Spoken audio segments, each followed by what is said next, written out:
We are going to energise the country. Stop Brexit. No more Mr. Nice Guy. Seamus, I'm not sure this is a great idea, is it? Order! Hello and welcome to the Debated Podcast. As always, I'm your host Will, and I'm joined by my co-host Conrad. Hello. And in this episode, we're delighted to be once again joined by a previous guest, an activist for the Labour Party and for our future's sake, Nathan Boroda. Welcome back to the podcast, Nathan. Thanks very much, Will. Great to be back. So to begin with, I'd like to ask, how did you initially react when you saw the exit poll? Yeah, just shock, devastation, regret about how this country's going. But look, it was a terrible, terrible moment for our party and I believe our country. When that exit poll came out, I mean, I was actually at one of the counts, and just seeing the jubilation on the faces of those with blue rosettes and looking around to see my colleagues and friends, you know, devastated about the result. It wasn't a nice evening, to say the least. So obviously the election has changed a lot of things, and one of those things is it means Brexit will happen now. The bill's passed through the House of Commons. What are your thoughts about this as sort of someone who's campaigned for a people's vote in the past? Yeah, I mean, obviously, I quite like it to go to a referendum so that people can have their say on the deal in particular, but I know that's not going to happen. Although Boris's lack of principle is extremely high, and although he did make the case for 2 referendums at the beginning of the campaign, as did Dominic Cummings, although he wrote 2 articles, that's not going to happen because that's the political reality. What I'd say now is, look, we need to, you know, adjust and get ready for Brexit, as those famous signs said, for the October deadline. And not just in terms of what we do in terms of food, etc., but in terms of political reality as well. And obviously the extent to which, you know, we don't know the deal yet, but the extent to which it is bad and the implications it has for the economy will then decide the next step that we take. Our priority obviously has to be avoiding a sort of a hard Brexit. Obviously that's a subjective term, at least for GB, because of the implications that would have for jobs, workers' rights, and our economy. If the way to do that is to advocate, you know, renegotiating the deal so it's a softer Brexit for all UK, then look, that's the priority. And that's probably the best strategy to go for. Eventually, we will look to rejoining, obviously, but I think that's a 10, 15, maybe even 20-year project, and I don't think that's likely in the foreseeable future.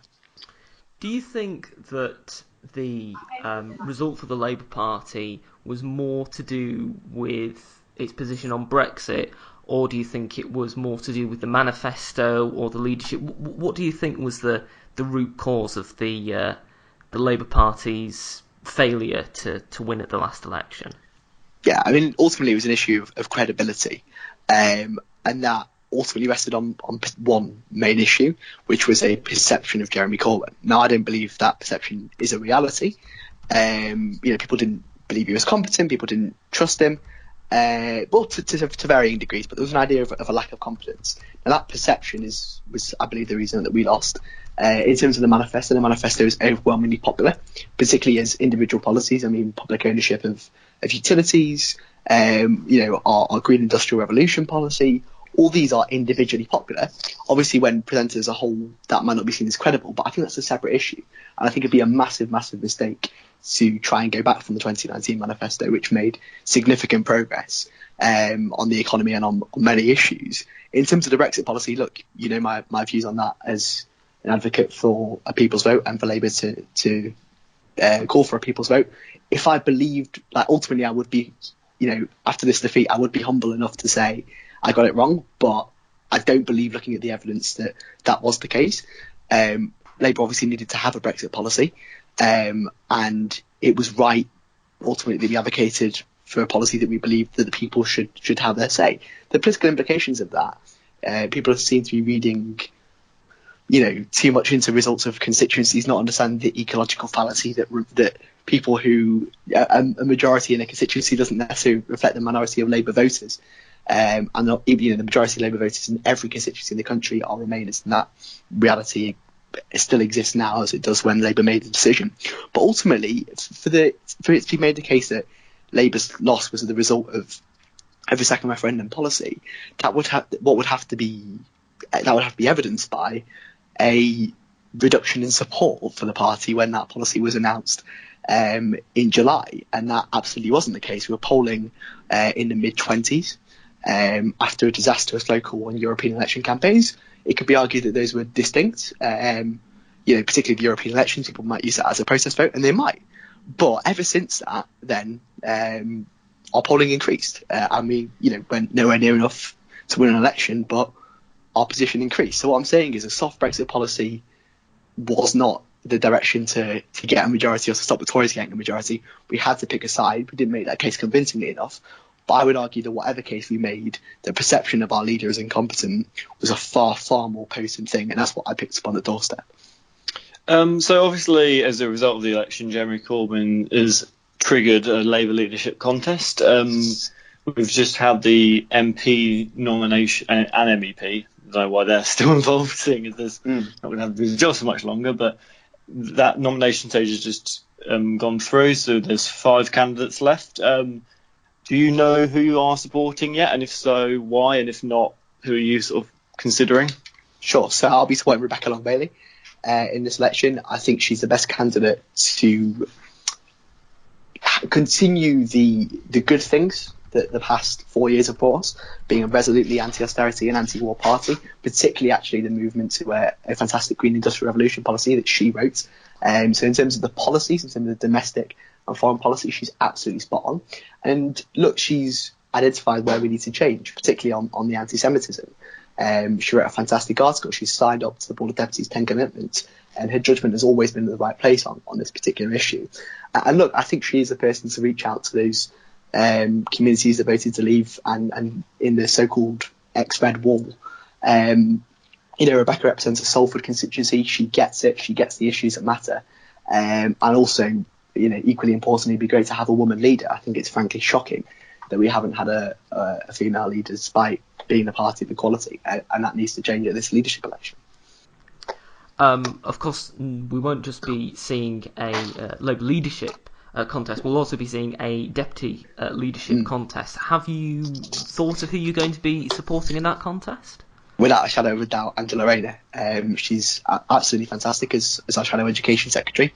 On grammar schools when she started, but throughout, on moving the times from when university offers are given, she's led the agenda on education for the past 3 years, holding respective education secretaries, including most notably Gavin Williamson, to account. She's been fantastic in that. She's really the person to unite the party. Everyone likes Angela Rayner.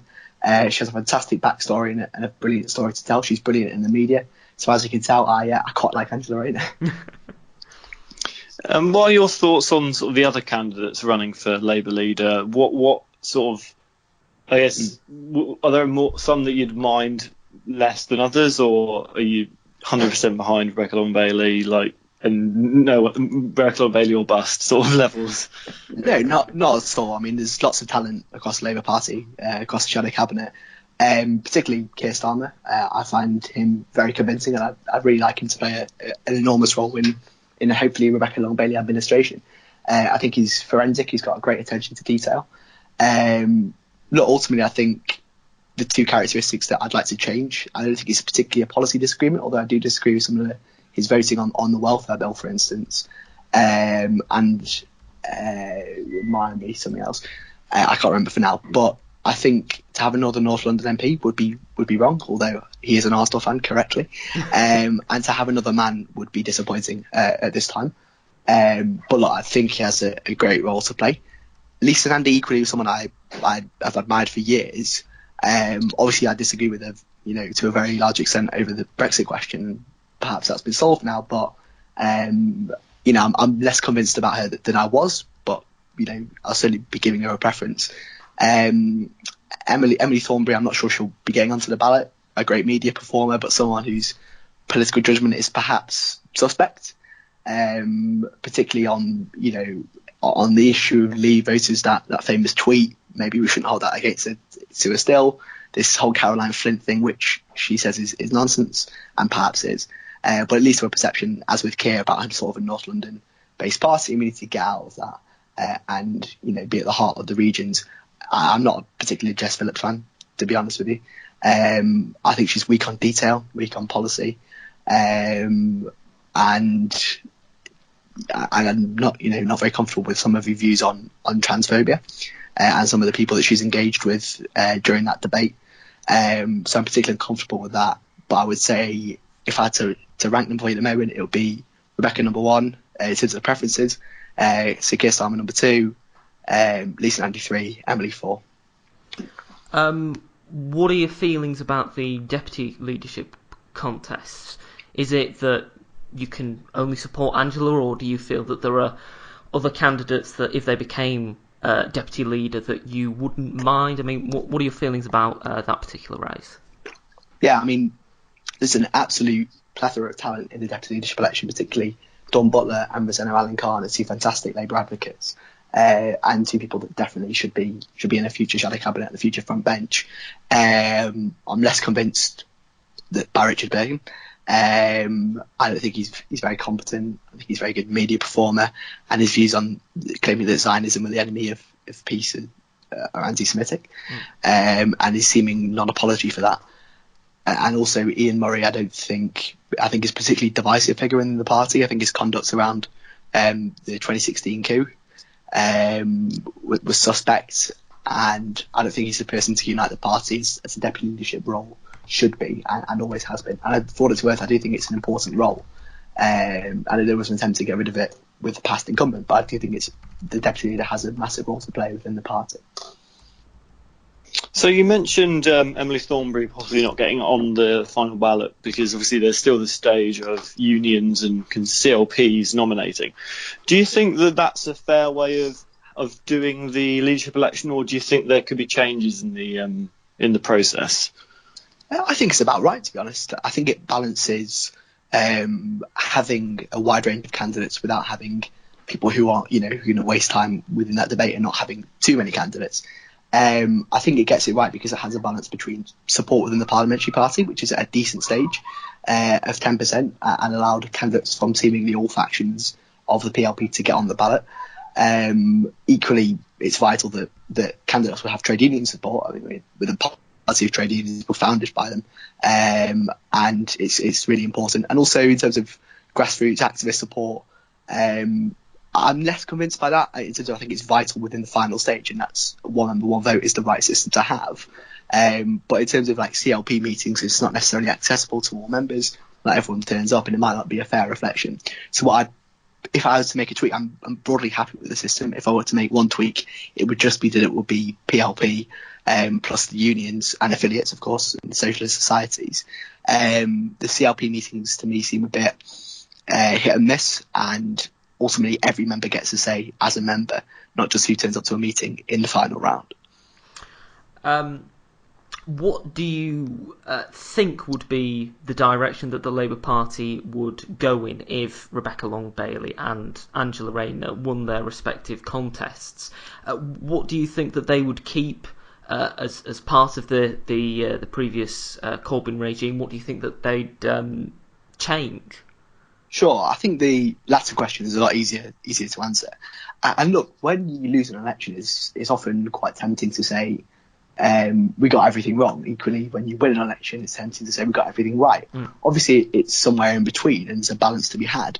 But I do think, in terms of policy, we did get almost everything right. And it was the delivery and seeming credibility of that was the issue, not the policy itself. So I'd be surprised if there were particular changes on that. Interestingly, a more constitutional policy, which hasn't really been focused on in public discourse for the past couple of years, is House of Lords abolition. A good policy from Rebecca Long-Bailey over the weekend. But in terms of differences, I think Rebecca signing up to the 10 commitments is very, from the Board of Deputies, is very strong. And particularly the commitment to an independent disciplinary process will have a huge impact, I feel, on the Labour Party's complaint process, not just for anti-Semitism, but for all forms of discrimination, actually. And I think that will be a change of the culture of the party quite significantly. And also, I mean, to add to that, not a policy point, but the fact we'd have 2 Greater Manchester leaders, 2 women, would help to change the culture of the party out of what might be seen on the doorsteps as a London-based party. So funny you mentioned the abolition of House of Lords thing. Actually, that might be one of the few Labour policies were to be adopted that I might agree with. Fantastic. Welcome to the movement, comrade. But on that the issue of the leadership in terms of how they might sort of position themselves, do you think that Rebecca Long-Bailey would be able to win an election? Yeah, I do. Or I guess there's the other thing about maybe that Labour too far behind and they would need another election to sort of one to get halfway there and then sort of another one to win. So I think because politics is so volatile at the moment, I do think we can do it in one election. If not, I think we've got a few more seats, not many, than the Tories did in 2005. And they were able to obviously get into government via a coalition, which isn't ideal, but we're able to get into government at the next election. So it would need a big swing, but it's very possible with almost all those leaders that we'd be able to do that, particularly given the state of the economy. I mean, we're due a recession at some point soon, just given the state of the economic cycle, similar to the 2005 to 10 Parliament. That will obviously have implications for the government's ability to be re-elected. But also, if we do end up with a Canada-style Brexit, I think that would add to that. And look, Brexit voters aren't likely to say we got this wrong over Brexit, but what they are likely to do is blame the government's handling of it. So I think the combination of the economic changes, just from the economic cycle, plus Brexit, puts Labour in a decent position. I'm not denying the scale of it. It'll be a huge task. But also, I mean, given a few seats in London, for instance, where the Lib Dems sort of 15% allowed the Tories to slide in over 40 with Labour on sort of 35. I think those seats, there'll be a different dynamic. Like Chipping Barnet, for instance, they'll be a lot easier to take back and say seats we're targeting at the beginning of the last Parliament, seats like Bolton West, which now are Nuneaton, so ones we need to get a majority with 8,000. Maybe they would require a second election. I'm not convinced, given the state of the volatility of politics, that it necessarily would. It's a big task, but I think it's certainly doable. You mentioned the coalition there and the state that the Conservative Party was in at the 2005 election. If Labour was in a position at the next election to form a coalition, is there any particular party that you would prefer to be in government with? The Labour Party, the SNP, the Lib Dems? Yeah, I'm obviously the Greens would be my first preference, but then they probably will stay with one seat. As we discussed last time, I'm an advocate for a limited electoral pact with them, and I'd be happy to stand down for them in, say, the Isle of Wight, and help them maybe get a second seat there. They're our closest ideological partners. There's issues there, but they're the party we're closest to. If it's a straight choice between Lib Dems and SNP, it's like choosing between Liverpool and United to win the league. Whichever the maths work better with, probably the SNP, but there's not much in it. So obviously mentioning the SNP, they had a very strong election and they took up quite a few seats off Labour. Yeah. What do you think Labour has to do in Scotland to sort of win back seats there, or do you think that almost that you should sort of concede to the SNP having Scotland and that their sort of demands for a second referendum on independence? So I have to be honest, I don't know all the solutions with regards to Scotland, and I think we need to give a lot more credence to the views of what Scottish Labour members have to say. I'd be open, for instance, to letting Scottish Labour become an independent part of a Labour Party rather than what is characterised as a branch office, which I don't think is fair, but increasing the autonomy will never won't harm that. We seem to have tried almost everything. Blair is unpopular with them. Miliband, obviously, still had one MP, and similar with Corbyn. So the answers nationally don't seem to be, when they change for us, they don't seem to be really answering the problems up in Scotland. Perhaps, and this is easier in theory than practice, it will be shifting the debate from those constitutional questions to economic ones. And particularly, I think that will be easier with Brexit, given, we would have left by then. The Scottish independence question is a different one. Equally, that could be sorted by then. But people will be bored of it. And I think the the salience of Boris's "Get Brexit Done" message actually does allow us to sort of, it's fertile territory to say enough with these constitutional questions. Let's get back to the real issues that matter. That was seen to win an election. As I said, easier said than done, and we need to listen to what Scottish Labour have to say more. Just moving away from the United Kingdom and the Labour Party for a moment, we're coming closer and closer again to the US presidential election, and of course the Democratic primaries will be starting soon. What is your feeling about the current choice of presidential candidate for the Democrats? Are you optimistic about it? How are you feeling about it at the moment? Yeah, I am optimistic that Bernie Sanders will do it. I think Joe Biden is declining, and I think that's a good thing. Obviously, Bernie's current debates with Liz Warren aren't ideal. They're both two good candidates.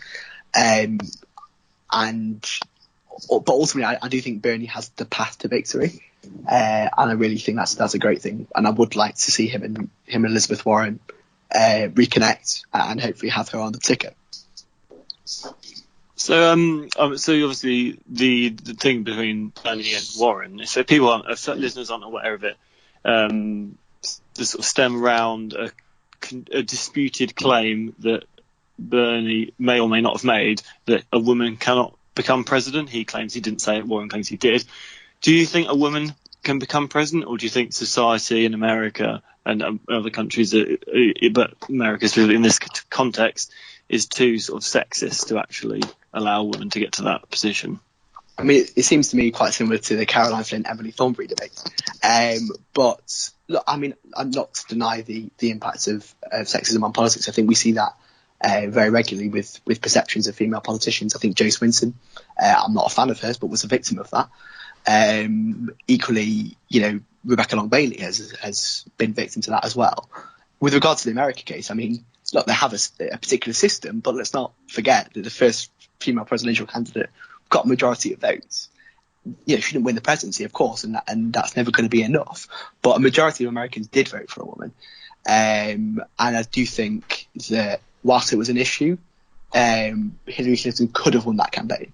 Very much could have done. And I think, had James Comey not written a letter, then I think we would be that question would be hypothetical, and we'd be talking about Hillary's second term. Speaking of the potential of a second term, of course, as we know, Donald Trump is likely to be the Republican nominee at the election. How do you think the American politics and the American left would react if, regardless of who the Democratic nominee was, if Trump won a second term? How do you think that they would react to that? Yeah, with absolute sheer indignation that we have here in Britain. Obviously, second terms do seem to be common in the US, so I don't think there'll be much surprise. But the reaction of the left would be of extreme disappointment and sadness that this guy has got over the line twice, and perhaps it's an indictment of the US. I mean, that this guy, what more does he have to do to not be re-elected? What more does he have to say? And I think that would lead to a lot of disillusionment. Obviously, it would depend on the context of which states were lost. Are we losing the Rust Belt again? But look, I mean, with a left candidate like Bernie, I think the case in the Rust Belt is a lot stronger. So I do feel more optimistic with a more left-wing candidate that we could actually challenge that and challenge the Trump winning in states like Ohio and Michigan, Wisconsin, etc. So I do think there is a path to victory. But if Trump were to get elected, that would be very, very bad. Do you think there's parallels to be made between sort of Corbyn and Bernie Sanders as sort of two maybe older left wing, not party establishment candidates? And is that not a warning sign to the Democrats maybe about his chances of winning elections, seeing what we've seen with Jeremy Corbyn? No, I think it's two entirely different contexts. I mean, you could say in theory that the US hostility to socialism, at least in theory, might make it even more problematic, but I actually don't believe that. I think it wasn't Jeremy Corbyn's socialism that lost us the election. It was far more ideas about the perceived link of terrorism, etc. And for what it's worth, I do think Bernie is actually a more articulate politician. So he could perhaps make that economic case far more clear. Obviously, the anti-Semitism issue, was it a big issue in the British election? Maybe, maybe not. But obviously, Bernie is a proud Jewish socialist and can make that case very effectively, particularly against a candidate who's as anti-Semitic as Trump. And I will say that Trump is anti-Semitic. So I don't think the issues will be the same. That being said, I mean, there was the possibility that Corbyn could have worked. Corbyn could have won an election here. It wasn't to be the case, but as I said before, when we lose, you can have to read too much into it. Ultimately, he didn't win twice, but that doesn't mean that the message wouldn't have done. And there's other contingent factors at play. Ultimately, we did lose, and that's an outcome. But in terms of the outputs that go in, I'm not convinced that necessarily a left-wing case is not right for victory. But equally, like, what options do we have? Because look at Remain, look at Hillary Clinton, look at the state of social democratic parties in Europe. The centrist case is not, when it meets a populist right, is not faring well. We're coming towards the end of the podcast. It's been great to have you on again, Nathan, and to discuss the various issues that we have done. So I'd like to ask, we're recording this in January 2020. It's a new year, it's a new decade. What New Year resolutions have you made? You know what? I actually haven't made any. I can't think of one on the spot for you, but I do believe that time is a cultural construct, and we should be aspiring to make change in all times of the year, not specific ones. So I do think that is kind of arbitrary, although very important to many people. If I was Joe, I thought one on the spot. If I were to give you one, it'd be for Arsenal to improve under our new manager, Mikel Arteta. Well, on that somewhat philosophical note, it's been great to have you on again, and we'd be delighted to have you on the podcast at some point again in the future. Thanks very much, Will. Well, I hope you've all enjoyed listening to the podcast. If you'd like to follow us, you can subscribe on iTunes, Spotify, Podbean and YouTube. If you'd like to follow us on Twitter, you can do @DebatedPodcast, and if you'd like to get in touch with us, you can do at thedebatedpodcast@gmail.com. Thank you for listening to the podcast. I hope you listen to the next one.